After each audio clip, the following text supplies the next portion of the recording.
Hello everyone, welcome to maths classes by KV teacher. बच्चों, आज इस वीडियो में हम क्लास 10th मैथ्स का एक सैम्पल क्वेश्चन पेपर डिस्कस करने वाले हैं। ये केंद्रीय विद्यालय पीरियोडिक टेस्ट 1 का पेपर है। ऑल्दो सभी केवीज में क्वेश्चन पेपर डिफरेंट होते हैं, लेकिन आप इसको प्रैक्टिस के लिए यूज़ कर सकते हैं। तो चलिए देखते हैं कैसे क्वेश्चन पूछे गए हैं। सबसे पहला क्वेश्चन है, फॉर सम इंटीजर m, अगर m कोई इंटीजर है, every odd integer is in the form of. Odd integer किस फॉर्म में होगा? देखिए, किसी भी इंटीजर को अगर आपको सबसे पहले इवन बनाना है तो आप क्या करते हैं, उसको 2 से मल्टीप्लाई कर दीजिए। कोई भी है, सपोज करिए 3 है, 3 को 2 से मल्टीप्लाई करते ही वो इवन बन जाएगा। तो सबसे पहले इसको 2m करना पड़ेगा। अब ये इवन है, और किसी भी इवन नंबर को ऑड बनाने के लिए या तो आप उसमें +1 कर दीजिए या फिर -1 कर दीजिए। जैसे कि 16 आपका इवन नंबर है, +1 करते ही ऑड हो जाएगा। इवन नंबर के नेक्स्ट नंबर हमेशा ऑड ही होता है। तो यानी कि अगर आपको m को एक ऑड नंबर बनाना है तो इसका आंसर होगा 2m + 1। पहले उसको इवन बनाएंगे, फिर +1 करके ऑड बनाएंगे। सो ऑप्शन आपका डी सही है यहाँ। Second question is, the product of a non zero number and an irrational number is. कोई भी नॉन जीरो नंबर, मान लीजिए 7 आपने लिया और इसको एक इरेशनल नंबर से मल्टीप्लाई किया, तो ये जो आंसर होता है ये भी इरेशनल होता है, यानी कि always irrational. A option correct है आपका। Next, if HCF of 65 and 117 is expressible in the form of 65m - 117, then find the value of m। सबसे पहले तो 65 और 117 का HCF फाइंड करिए। 65 के फैक्टर्स क्या होंगे? 13 5s are 65, 117 के 3 3s are 9, 13 9s are 117। सो 39, 9 को 3 × 3 आप लिख सकते हैं। ये इनके फैक्टर्स हैं। अब HCF जो भी कॉमन नंबर है वो होता है, दोनों में सिर्फ 13 कॉमन है, मतलब इनका HCF है 13। क्वेश्चन कह रहा है आप 13 को, यानी कि इनके HCF को 65m - 117 के फॉर्म में लिख रहे हैं, यानी कि 65m - 117 is equals to 13। 117 transpose करेंगे राइट हैंड साइड में तो प्लस हो जाएगा 13 + 117। 7 + 3 is 0, 1 + 1 is 2 + 1 is 3 and 1, 130। m कितना होगा? 130/65। 65 2s are 130 होते हैं, into 2, 5 2s are 10, 6 2s are 12 + 1 13। तो m की वैल्यू कितनी है? 2। सी ऑप्शन करेक्ट है। तो पहले HCF फाइंड कर लीजिए, जिस फॉर्म में उसको एक्सप्रेस करने के लिए बोला गया है उससे इक्वेट कर दीजिए HCF को, और जो भी आपका वेरिएबल है उसकी वैल्यू फाइंड कर दीजिए। Next question is, the value of remainder R when a positive integer a is divided by 3। अगर आप किसी भी नंबर को 3 से डिवाइड करते हैं तो रिमाइंडर क्या बच सकता है? या तो कुछ नहीं बचेगा, पूरा कैंसिल हो जाएगा, या फिर 1 बचेगा, या फिर 2। 3 ऑब्वियसली नहीं बच सकता, क्योंकि 3 या उससे बड़ा नंबर अगर रिमाइंडर में बचता है तो आप फर्दर टेबल चला सकते हैं। मान लीजिए आपका रिमाइंडर 1 बचा, 2 आपने कैरी किया, या फिर 5 33 कैरी किया, 13 हो गया, तो 3 4s are 12 टेबल चल जाएगी, 1 बचेगा।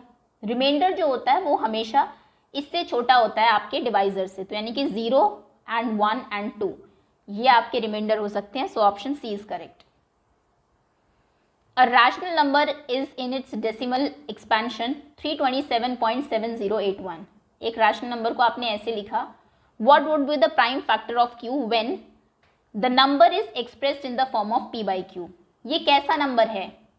ऑब्वियसली एंड हो गया है ये नंबर, यानी कि डेसिमल एक्सपेंशन टर्मिनेट हो गया है। एक नॉन टर्मिनेटिंग भी होते हैं ना आपके, 0.708, 7008, 7008, ये हमारे इरेशनल नंबर्स होते हैं। और अगर कोई भी नंबर टर्मिनेट हो जाता है जिसका डेसिमल एक्सपेंशन टर्मिनेटिंग हो, उसके डिनोमिनेटर कि जब आप फैक्टर्स करेंगे उसमें सिर्फ 2 and 5 आएगा, उसके अलावा कोई तीसरा नंबर नहीं आ सकता, यानी कि ऑप्शन आपका डी करेक्ट है, 2 and 5। Next question is, graphically the pair of the equation 7x - y = 5 and 21x - 3y = 10 represent 2 lines which are a1/a2, b1/b2, c1/c2। Find करते हैं b1/b2, c1/c2। ये कितना होगा? 7/21। x के कोफिशिएंट्स हमारे a1 and a2 होते हैं, 7 1s are 7, 3s are 23, 1/3। y का कोफिशिएंट है -1 b1, और इसका कोफिशिएंट है -3, माइनस से minus cancel, answer is 1/3। c1/c2 5/10, 5/10 यानी कि 1/2। यहाँ पर क्या है? a1/a2 is equals to b1/b2 is not equals to c1/c2। तो जब पहले दो एक्सप्रेशंस आपके इक्वल हो, थर्ड इक्वल ना हो, तो ऐसे केस में लाइंस जो होती है आपकी C1/C2 वो पैरेलल होती है, कोई सोल्यूशन नहीं होता। So lines will be parallel. B option आपका करेक्ट होगा। Next question is if a pair of linear equation is consistent then the line will B.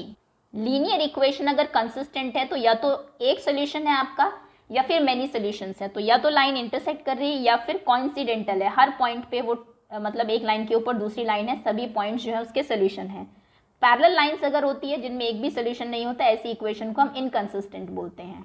Okay, तो कंसिस्टेंट अगर है तो यानी कि इंटरसेक्टिंग और कोइंसिडेंटल, ऑप्शन आपका डी सही होगा। For what value of K do the equation 2x - 3y + 10 = 0 and this equation represent coincidental line. Coincidental line कब होती है? When a1/a2 equals to b1/b2 equals to c1/c2। तीनों जो आपके रेशोज हैं कोफिशिएंट्स के वो इक्वल हो, तो a1/a2 कितना हो जाएगा? 2/3। b1/b2 कितना होगा? -3/k, क्योंकि y का कोफिशिएंट k है वहाँ। c1/c2 यहाँ पर c 10 है, यहाँ पर 15, 10/15। सॉल्व करिए, 5 2 = 10, 5 3 = 15। ये तो 2/3 है, यानी कि -3/k बराबर होना चाहिए 2/3 के। इतने पार्ट को ले लीजिए, यहीं से सॉल्व कर लीजिए। इसमें क्रॉस मल्टीप्लाई आप करेंगे, 3 3 = 9, -9 इक्वल्स टू 2k। अब k की वैल्यू कितनी होगी? -9/2। That means option C is correct. अगला क्वेश्चन है the graph of y = 4x is a line. y = 4x का ग्राफ कैसे बनेगा? वैल्यूज जब आप इसमें पुट करेंगे, 0 पुट किया आपने, सपोज करिए x में y = 4 × 0, तो y = 0, 0 0 यानी कि ऑरिजिन से पास होगा ये 1 होगा तो y 4 होगा, ये 2 होगा तो y 8 होगा। ऐसी इसकी एक इक्वेशन बनेगी, यानी कि passing through the origin. Parallel नहीं होगी, ना ही परपेंडिकुलर होगी। डी ऑप्शन सही है। Next is Asha has only ₹1 and ₹2 coins with her. Asha के पास सिर्फ 1 रुपये और 2 रुपये के सिक्के हैं। If the total number of coins that she has is 50, total उसके पास 50 कॉइन्स हैं। अब 1 रुपये के 10 हो सकते हैं, 2 के 40, 1 के 20, 2 के 30, कोई भी कॉम्बिनेशन हो सकता है। टोटल 50 है and the amount of money is with her is ₹75, और उसके पास 75 है टोटल मनी। तो बताइए कि कितने उसके पास 1 के और कितने 2 के कॉइन्स हैं। मान लीजिए 1 के कॉइन्स x हैं, तो 2 के कॉइन्स कितने होंगे? या फिर आप इसको जो 2 वेरिएबल वाली इक्वेशन है उससे भी सॉल्व कर सकते हैं। मान लीजिए 1 वाले x कॉइन्स हैं और 2 रुपीज़ वाले y कॉइन्स हैं। सबसे पहले तो टोटल कॉइन्स 50 है, तो आप लिख देंगे x + y = 50। फर्स्ट इक्वेशन हो गई। सेकेंड, 1 रुपये के अगर x कॉइन है उनकी क्या वैल्यू होगी? 1 रुपये के जितने कॉइन्स होते हैं उनकी उतनी वैल्यू होती है। अगर मैं आपको एक एक के 5 कॉइन्स दूँ तो 5 रुपये हैं आपके पास, 10 दूँ तो 10 रुपीज़ है आपके पास, तो यहाँ पर हो जाएगा x प्लस 2 रुपीज़ के y कॉइन्स हैं, तो इनकी वैल्यू कितनी होगी? 2y, क्योंकि अगर मैं आपको 2 रुपीज़ के 5 कॉइन्स देती हूँ तो आपके पास 10 रुपीज़ हो जाएंगे। वैल्यू कितनी है उस कॉइन की और कितने हैं, अगर आप इनको मल्टीप्लाई कर दें तो टोटल मनी की वैल्यू आ जाती है इज इक्वल्स टू 75, क्योंकि टोटल मनी एक्चुअली में 75 है।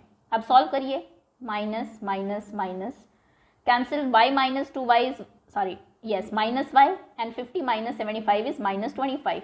माइनस से minus cancel, y is equals to 25। मतलब 2 रुपये के 25 सिक्के हैं, कॉइन्स हैं, तो 1 रुपये के कितने हैं? 1 रुपये के भी 25 हैं, दोनों के 25 हैं। ऑप्शन आपका डी सही होगा। Next question is in triangle ABC, triangle ABC में DE is parallel to BC। DE यहाँ पर कोई लाइन है, पैरेलल है BC के। AD x है, ओके। DB x - 2 है, this is x - 2। AE x + 2 है एंड EC x - 1 है। Find the value of x। अब इसमें ये जो रेशो होता है आपका, अगर एक ट्रायंगल में पैरेलल लाइन ड्रॉ करते हैं आप किसी भी लाइन के पैरेलल, तो वो अदर 2 साइड्स को इक्वल रेशो में डिवाइड करती है। मतलब ये अपॉन ये x/x - 2 is equals to x - 2 upon x - 1, sorry this is x + 2 upon x - 1। Ratios equal है, क्रॉस मल्टीप्लाई करते हैं, x × x - 1 is equals to x - 2 × x + 2। x × x - 1 x² - 1x x होगा, x - 2 x + 2 a - b a + b लगा दीजिए, a² - b², यानी कि x² - 2² 4। x² से x² cancel हो जाएगा, -x = -4, so x is equals to 4। x की value 4 है, ऑप्शन बी इज करेक्ट। आगे आते हैं triangle ABC। If triangle ABC similar है DEF के, this is DEF, okay, such that double AB is equals to ED, यानी कि ED जो है ये वाली लाइन AB की डबल है, अगर ये 4 है तो ये 8 है, ओके। BC 8 है, this is 8, then find EF, तो EF बताइए। देखिए दो ट्रायंगल्स अगर सिमिलर है इसका मतलब ये है कि उनकी लाइंस का रेशो इक्वल होगा, तो जो रेशो यहाँ पर है, यहाँ पर DE डबल थी AB की, तो EF भी डबल होगी, तो EF 16 होगी, ओके, दैट मीन्स ऑप्शन आपका ए करेक्ट है। Triangle ABC similar to DEF, फिर से वही क्वेश्चन है, ABC DEF, ओके, AB 4 है, BC 3.5 है, CA 2.5 है, DF 7.5 है, DF 7.5, then find the perimeter of DEF। DEF का पेरीमीटर बताइए। तो पहले तो पेरीमीटर के लिए हमें ट्रायंगल की तीनों साइड्स फाइंड करनी पड़ेगी। इन दोनों का क्या रेशियो है? 2.5 7.5, 25 3 जार 75, 2.5 3 जार 7.5, मतलब ये साइड 3 टाइम्स है, ये साइड 3 टाइम्स है, तो बाकी सब भी 3 टाइम्स होगी। ये कितनी हो जाएगी? 4 3 जार 12, ये कितनी हो जाएगी? 3.5 मल्टीप्लाइड बाई 3, 3 5 जार 15, 5 कैरी 1, 3 3 जार 9 प्लस 1 10, 10.5। ये तीनों साइड्स आपको मिल गई। आपको इसका पेरीमीटर निकालना है, ऐड कर दीजिए। 10.5 प्लस 7.5 प्लस 12, 0.0 कर देते हैं। 5 plus 5 10 0 carry 1, 7 plus 1 8 plus 2 10 0 carry 1 again, 1 plus 1 2 plus 1 3, 30.0 यानी कि 30 सेंटीमीटर इसका पेरीमीटर होगा। दैट मीन्स ऑप्शन आपका डी करेक्ट है, okay. Next, triangle ABC and BDE are two equilateral triangles such that D is midpoint of BC, okay. ये आपकी shape है, ABC triangle है, कौन सा? D is midpoint of BC, D इसका mid point है। Then to equilateral triangle है, मतलब इसकी भी तीनों साइड्स इक्वल थी, ये भी इक्विलेटरल है। इक्विलेटरल मतलब ये वाली साइड भी इसके इक्वल होगी, तो यानी कि दूसरा भी मिड पॉइंट ही है। नाम क्या था इसका? BDE, this is BD, okay, एक सेकेंड, यानी कि ये फिगर रॉन्ग है, ऐसे होना चाहिए था ट्रायंगल, ऐसे BD एंड E, तभी BD ट्रायंगल बन रहा है।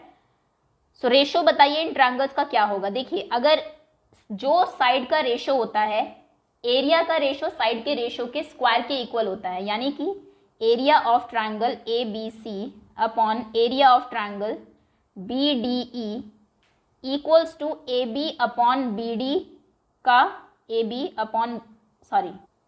के कॉरेस्पॉन्डिंग BE का होल स्क्वायर। अब AB और BE का क्या रेशो है? AB डबल है BE की, अगर ये साइड BC डबल है BD की, BD मिड पॉइंट का मतलब यही हुआ ना, अगर ये इसको बिल्कुल सेंटर में आपने किया, मतलब ये डबल है, जितनी ये है ये डबल है, तो यानी कि यहाँ पर AB डबल है BE की, तो आप AB की जगह डबल BE लिख सकते हैं अपॉन BE और इसका होल स्क्वायर। B से BE कैंसिल होगा, 2 का whole square 4, 4:1, that means option C is correct. Next question is, in triangle LMN, एक ट्रायंगल है LMN, एंगल L 50 है, N 60 है। If triangle LMN is similar to PQR, ये similar है PQR के। अब जब दो ट्रायंगल सिमिलर होते हैं तो कॉरेस्पॉन्डिंग एंगल्स इक्वल होते हैं। कॉरेस्पॉन्डिंग एंगल मतलब LP के इक्वल होगा, MQ के इक्वल होगा और NR के इक्वल होगा। आपसे पूछा गया find angle Q, angle Q किसके इक्वल होगा? M के। M फाइंड करिए पहले, तो M हम फाइंड कर सकते हैं ट्रायंगल की जो एंगल सम प्रॉपर्टी हो सकती है, तीनों एंगल्स का सम 180 होना चाहिए। 50 plus 60 plus angle M equals to 180, 50 plus 60 is 110, तो M हो जाएगा 180 माइनस 110, 110 यानी कि 70 डिग्री। ये 70 डिग्री है, तो यानी कि Q भी 70 डिग्री होगा। ऑप्शन आपका बी करेक्ट है। In the graph of the polynomial px equals to 3x minus 2 is a straight line which intersect the x-axis at exactly one point, namely, जहाँ पर ये लाइन x-axis को intersect करती है उसका आंसर बताइए। देखिए, polynomial of x equals to 3x minus 2, सबसे पहले तो इसको y से चेंज करिए 3x माइनस 2, ओके, क्योंकि हम यहाँ पर x और ये हमारा p ऑफ x, वैल्यूज जो है सोल्यूशन वो हम y एक्सिस पर शो करते हैं। अब उसने कहा है कि कहाँ पर ये इंटरसेक्ट करेगी x एक्सिस को। x एक्सिस पर जहाँ लाइन इंटरसेक्ट करेगी उसमें y कोऑर्डिनेट 0 होगा। पूरे x एक्सिस पर y कोऑर्डिनेट 0 होता है। यहाँ पर 0 रख दीजिए, इक्वल्स टू 3x माइनस 2, पहले 2 इधर आएगा, इक्वल्स टू 3x, x हो जाएगा 2/3। तो यानी कि पॉइंट्स के कोऑर्डिनेट है 2/3, 0।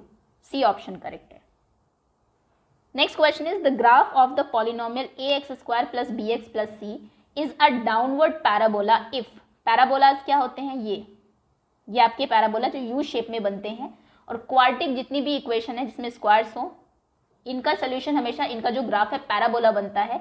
लीनियर में एक स्ट्रेट लाइन बनती है, क्यूबिक में आपका ऐसे बनता है something. Although A B C की काफ़ी कंडीशंस होती हैं कि पैराबोला कैसा बनेगा। अगर ऐसा बनता है तो ए पॉजिटिव बी नेगेटिव है एंड सी इज पॉजिटिव, अगर ऐसे है बस। लेकिन आपको अपवर्ड और डाउनवर्ड ही पूछा है, तो डाउनवर्ड स्लोपिंग ऐसा पैराबोला तब बनता है जब x² का कोफिशिएंट नेगेटिव हो। अगर x² के आगे आप माइनस लगा दे तो y की सारी वैल्यूज नेगेटिव आएंगी, सोल्यूशन सारे नेगेटिव होंगे और नेगेटिव y हमारा यहाँ होता है। तो यानी कि डाउनवर्ड स्लोपिंग तब होगा when a is negative. a negative मतलब a is less than 0। Option आपका बी करेक्ट है। Next question if the polynomial, parabola के क्वेश्चन काफ़ी पूछे जाते हैं, ऑल्दो एक्सरसाइज में नहीं दिया हुआ लेकिन काफ़ी अच्छे से आपको एक्सप्लेन किया हुआ है सेकंड चैप्टर में, तो इसको ज़रूर एक बार देख लीजिएगा। If a polynomial of degree 4 is divided by quadratic polynomial, the degree of the remainder is. अब जैसे कि नॉर्मल डिवीजन में हम देखते हैं रिमाइंडर हमेशा इससे छोटा होता है, ऐसे ही रिमाइंडर की जो डिग्री है वो हमेशा आपके डिवाइजर की डिग्री से छोटी होती है, क्योंकि यहाँ पर जिससे आप डिवाइड कर रहे हैं वो क्वाड्रेटिक है। क्वाड्रेटिक मतलब उसकी पावर 2 है, तो रिमाइंडर हमेशा 2 से कम, यानी कि 1 बचेगा, 1 या फिर 0। अब वो डिपेंड करता है कि पावर 4 में आगे कितना है, 3, 2, 1 एंड 0 या फिर 3 है ही नहीं। तो रिमाइंडर हम तब तक डिवाइड करते रहते हैं जब तक इसके इक्वल पावर तक यहाँ पर रहता है नंबर। क्यूबिक अगर है तो एक x से मल्टीप्लाई करके फिर से डिवाइड करेंगे, 2 हो गई है तो 1 से करेंगे। लेकिन अगर यहाँ पर x बचा या फिर कोई नंबर बचा तो फिर हम वहाँ पे छोड़ देते हैं, वो हमारा रिमाइंडर माना जाता है। यानी कि रिमाइंडर या तो 1 होगा या 0 होगा, दैट मीन्स लेस देन और equals to 1। Option A correct है आपका। आगे आते हैं, डिविडेंड इज इक्वल्स टू, ये तो बहुत बच्चों वाला क्वेश्चन है, divisor into question plus remainder. A option correct है। If alpha and beta are zeros of this polynomial then find alpha beta into alpha plus beta. Actually में इसके आप जीरोज ही फाइंड कर लीजिए। x² माइनस 16 जीरोज निकालने आपने 0 किया, x² equals to 16, x equals to √16, √16 कितना होता है +-4। इसके जीरोज +-4 है क्योंकि 4 का स्क्वायर भी 16 होता है और -4 का स्क्वायर भी 16 होता है। तो +4 एक को अल्फा ले लीजिए, एक को -4 को बीटा ले लीजिए। अब देखिए alpha beta into alpha plus beta क्या है। अल्फा बीटा यानी कि 4 इंटू -4 माइनस के 16 ब्रैकेट, अल्फा प्लस बीटा यानी कि 4 प्लस -4 कैंसिल 0, -16 इंटू 0 कितना होगा 0। आंसर ए करेक्ट है। दूसरे तरीके से भी आप फाइंड कर सकते हैं, alpha into beta. Alpha into beta क्या होता है, c/a, c है -16 -16/a है 1 into alpha plus beta. Alpha plus beta होता है -b/a, b यहाँ पर नहीं है, x² के आगे वाला नंबर a होता है, x के आगे b होता है, क्योंकि x के आगे कुछ है ही नहीं, वो टर्म ही नहीं है, तो इसको आप 0 लेंगे और जब 0 से किसी को मल्टीप्लाई करते हैं आंसर 0 होगा। नेक्स्ट, अब कुछ क्वेश्चंस हैं जो कि आपको सॉल्व करने हैं, इनके सोल्यूशन आपको बताएंगे। उससे पहले ये देख लीजिए, एक और लास्ट क्वेश्चन है, state and prove BPT, basic proportionality theorem. BPT क्या कहती है, if a line is drawn, ये आप एनसीईआरटी से भी कर लीजिएगा, चलिए इजी लैंग्वेज में बता देते हैं। If a line is drawn parallel to one line of one side, in fact one side of a triangle, अगर आप एक ट्रायंगल की एक साइड के पैरेलल एक लाइन ड्रॉ कर देते हैं तो ये बाकी दो साइड को इक्वल रेशियो में डिवाइड करती है। Then the line divides other two sides, बाकी की दोनों साइड्स को वो डिवाइड करेगी other two sides in equal ratios. बस दैट्स ऑल, ये बीपीटी है। ओके, और इसका प्रूफ आप जानते हैं, यहाँ से कंस्ट्रक्शन वगैरह करते हैं आप। चलिए अभी जो आपके ऑब्जेक्टिव टाइप क्वेश्चंस हैं उनको देख लेते हैं। क्वेश्चन नंबर 21 का ए पार्ट है, solve the pair of linear equations by reducing them.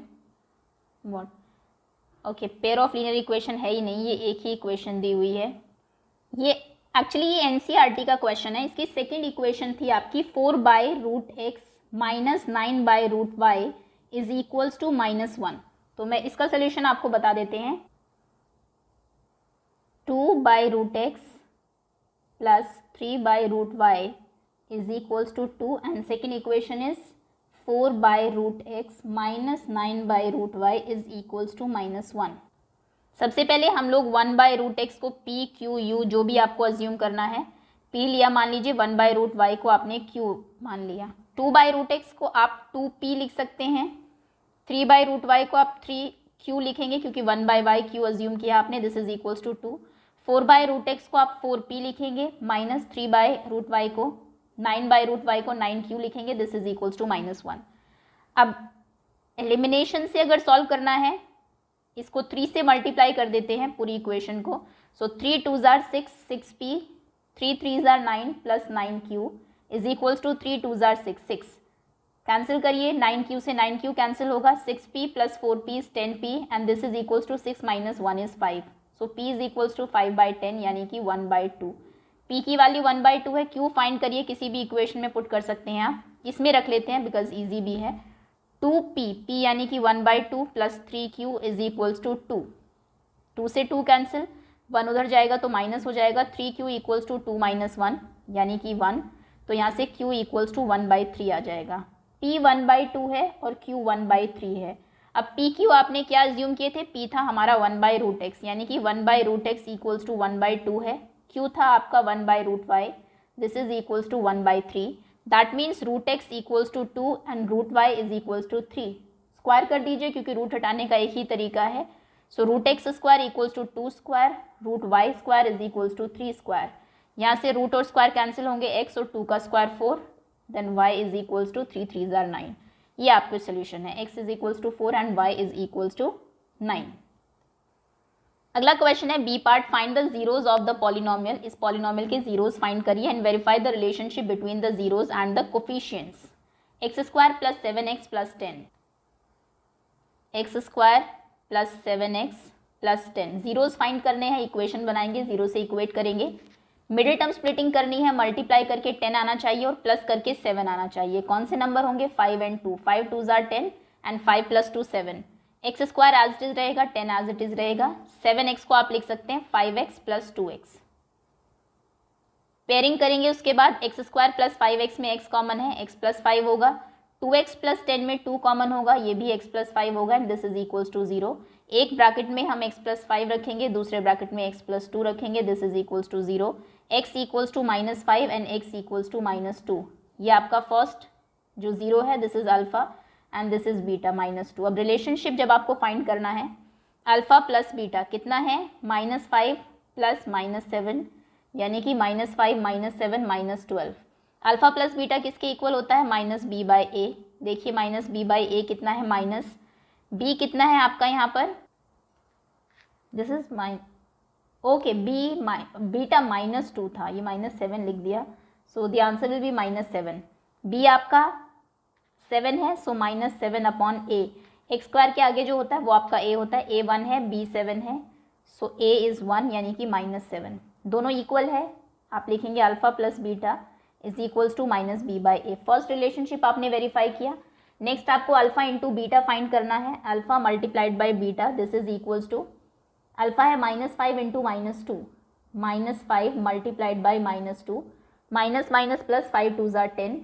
Alpha into beta किसके इक्वल होता है, c/a के। c/a देखिए कितना है, c यहाँ पर 10 है और a 1 है, सो 10/1 यानी कि 10।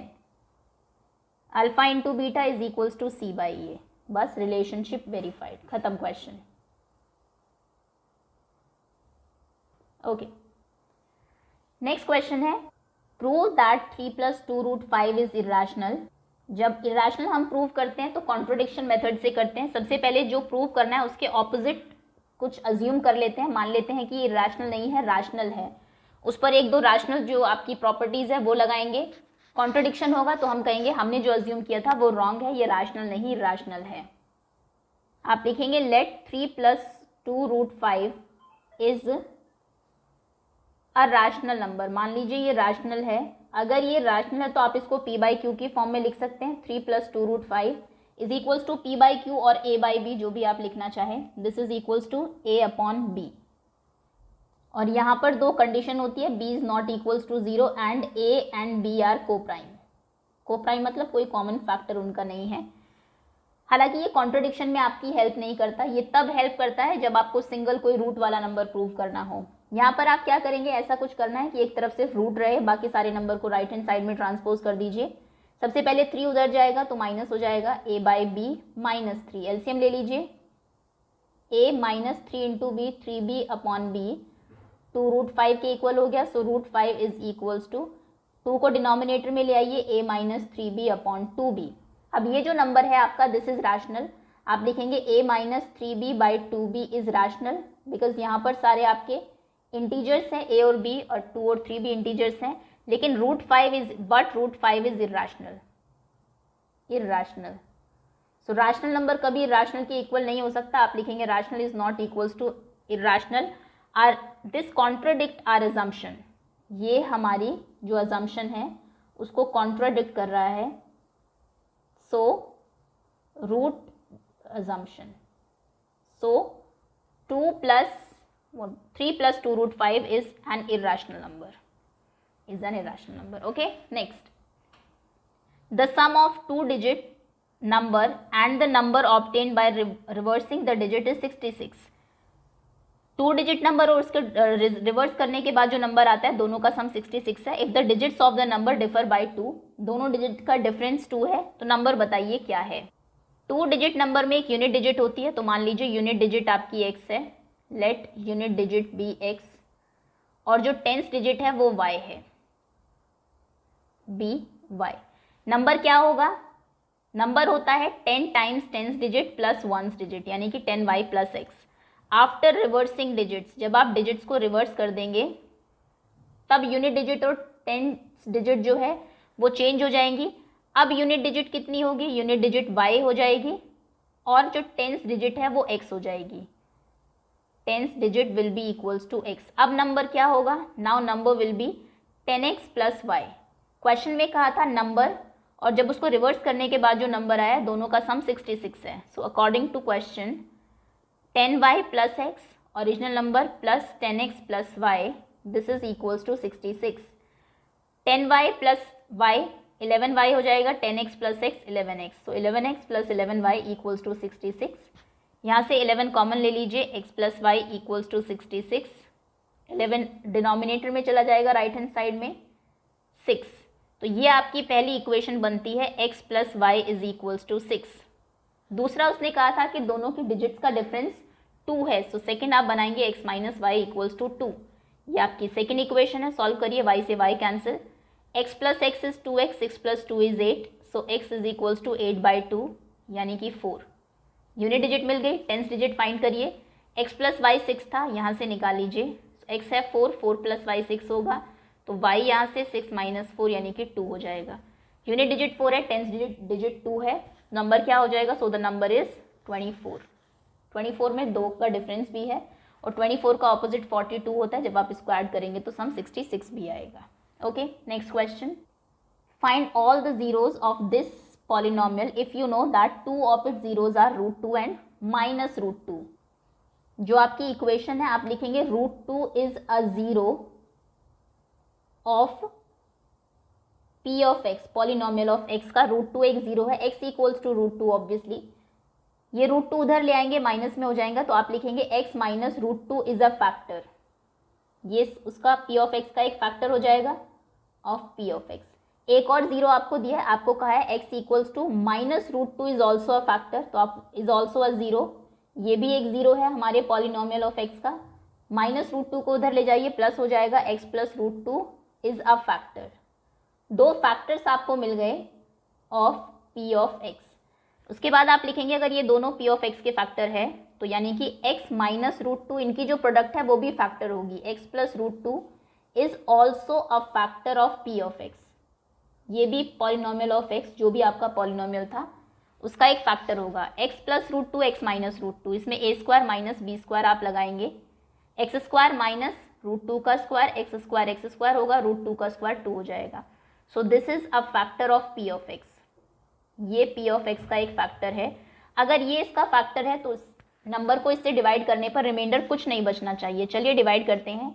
पॉलिनोमियल क्या था हमारा, 2x to the power 4 minus 3x cube minus 3x square plus 6x minus 2।